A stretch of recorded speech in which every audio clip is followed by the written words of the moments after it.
This big semi truck coming, I'm gonna go ahead and stop. All right, I'm gonna go ahead and make my right turn. And this is a great area to take students, take clients. This is no joke. And if you can't turn and can't steer and don't have good depth perception, you're gonna crash. Okay, I'm gonna go ahead and get us over. And I'm turning this wheel. This is real driving here, so this is a good area.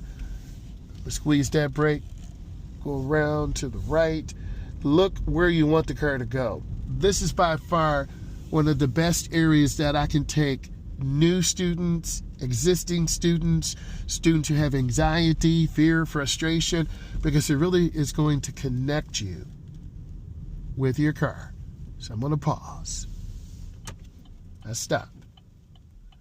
Then I'm going to make a right turn. And I'm turning, I don't care how you turn, hand over hand, hand to hand, just control the wheel, okay?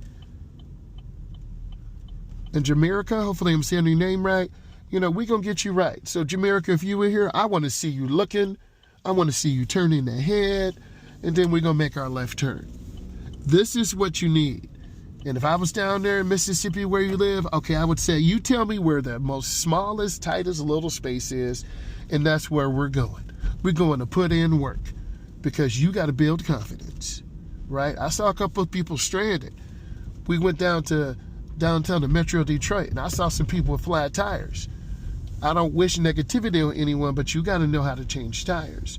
You see all these cars? People are here, man. For a minute, I thought that black truck up there was the Cybertruck. I'm seeing things. But people are here bringing in the new year. They're staying at friends' homes. So I'm just taking my time. I'm at 13, speed limit's 15 through here.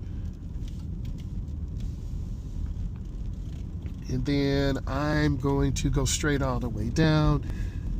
And we are in America. We drive on the right side of the road. Those of you who are looking at my content from a different country, you drive on the left. Australia, left. UK, left. Okay, I'm going to go ahead and make a right turn in this cul-de-sac. When I first started driving, I said, cul-de-sac? What is this? Circle driveway. So I'm going in, and now I'm going to look to the right, and I'm turning my wheel. You got to really become a master at steering, right? And I'm going to develop some new courses for 2025. We putting in more work, more illustrations, more details. I'm coming in real easy and smooth, about 10 miles an hour. In my dreams, and it's a dream, I dreamed that myself and Mr. Beast had a challenge. $100, new car,